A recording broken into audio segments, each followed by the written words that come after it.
Trent Alexander-Arnold last week reported, with just 9 games remaining before his contract expires, that he's going to be out of there faster than Morgan Wallen at the end of SNL. Reportedly, terms been agreed with Real Madrid, who are looking to finalise a deal. Trent still to go public with that decision. I talked about my feelings here on Friday's show in depth. I do understand both Liverpool fans feeling a real anger, a sense of almost bordering on betrayal, Raw, for a gent who will leave for free, a gent who joined the club, the academy age 6, stared through the fence at Steven Gerrard's Liverpool team training as a kid. They never won the league. He ended up doing so, and the Champions League and the Club World Cup, all in the space of 14 months under Jurgen Klopp. There's that beautiful mural in the city, capturing him as just a normal lad from Liverpool whose dream came true, which is poetry. Copsing, he's the scouser in the team.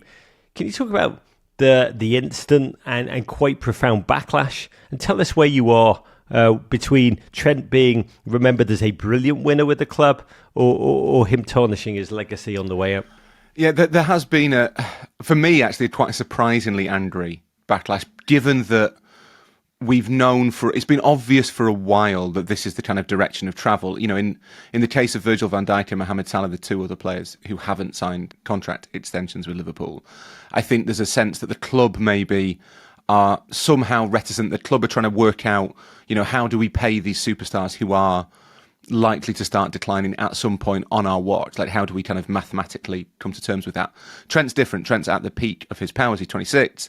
He is the obvious next captain. He's a vice captain already.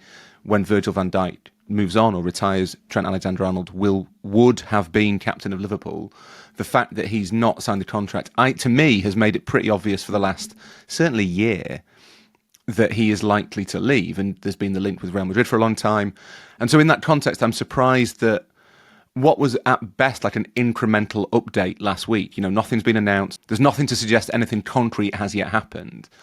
The backlash was surprising, and I think it speaks to an extent to the way that homegrown players maybe are treated differently by clubs, that there is this sense of ownership almost from the fans over the players that grew up there, that spent their formative years there, that are from the area. I think you have it tougher if you are playing for your local team, which is a weird kind of counterintuitive thing. It should be easier.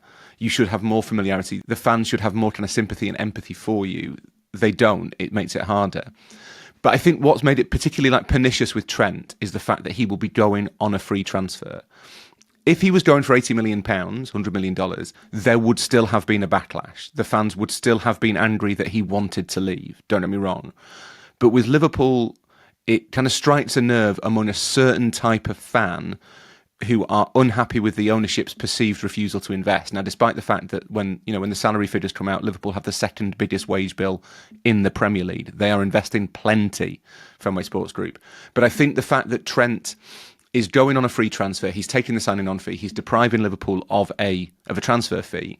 The offence for some fans is not that he's going, it's that he's going for nothing, which means Liverpool can't reinvest, because the fans know that Liverpool have to sell to buy. Effectively, they're a self-sustaining club. They do not have a sugar daddy. So it's not that Trent is doing anything wrong, and I think in time his legacy will be completely unaffected because he has won everything.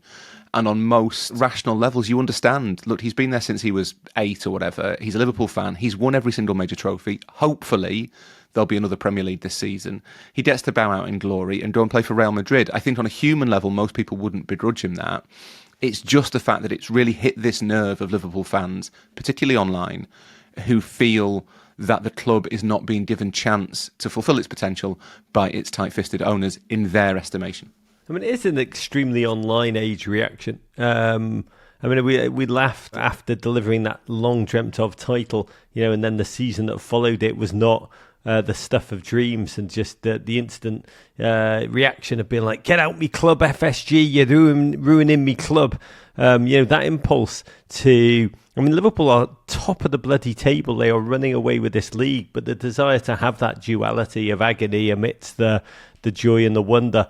And also the duality of, look, footballingly, I truly understand why Liverpool fans are losing their mind.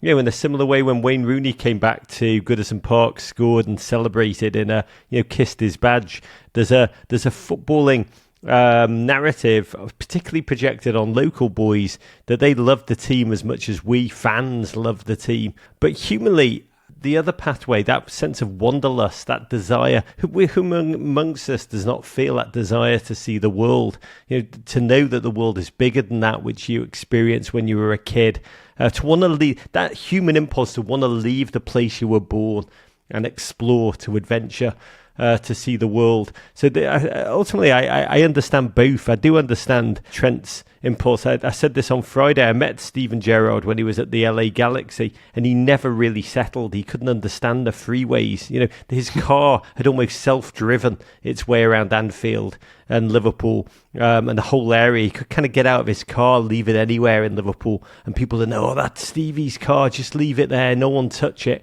Being in this new world, Stevie really couldn't even function in LA. Came on and talked about animal style. What is that? Sushi. They eat raw fish, that kind of thing. And ultimately, that impulse for Trent to go out, to explore, to see, seen Jude Bellingham, experience new things, add new things to his game as a result. I understand that, but almost footballingly, Raw, we do not allow that kind of hero's journey narrative. It has to be with us or you're against us. Those are the only two realities. Yeah, and for fans, it's difficult because you assume that if you were playing for Liverpool, you would never want to leave, because what greater thing could there be for a fan? So it does feel like not even a personal betrayal of all the people who supported you through your time. It feels like a betrayal of the very principle of being a fan. And I think that is why it becomes so kind of aggressive and hostile and toxic. In Trent's case, I've got to say, on a personal level, the thing that's always struck me with Trent is that if I was in his shoes, having won everything for Liverpool, I would be a bit sick of people asking every week if I can't defend. And I wonder whether there is part of Trent Alexander-Arnold that thinks if he goes to Real Madrid, if he wins a couple of Champions Leagues, if he plays with Jude Bellingham, to be honest, if he's playing in games where he doesn't have to do any defending at all, then maybe he'll stop having to deal with these really strange quibbles about how good he is. He is a kind of transformational right back. He's shown people that the right back can be the creative fulcrum of a team. That has never happened before, ever.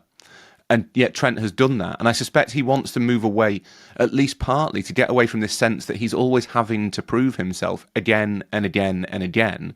He's talked about wanting to win the Ballon d'Or. And yet at the same time, in England, there's this conversation about whether Liverpool should drop him.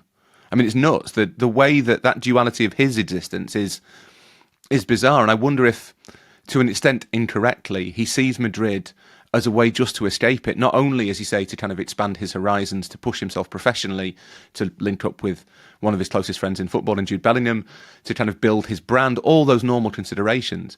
But part of me thinks he must just be desperate to get away from all those think pieces, asking whether he should track back more. I think his genius, his galaxy brain, is he'll still be asked the questions, Raw, can you defend? But they'll be in a language he doesn't understand, so he won't hear them. It might be that, yeah. It might be that. I would say, in time, the reaction around Trent that we've seen in the last couple of weeks will die down, and he will be remembered very fondly. I'd also not be shocked to see him come back to Liverpool in a few years' time.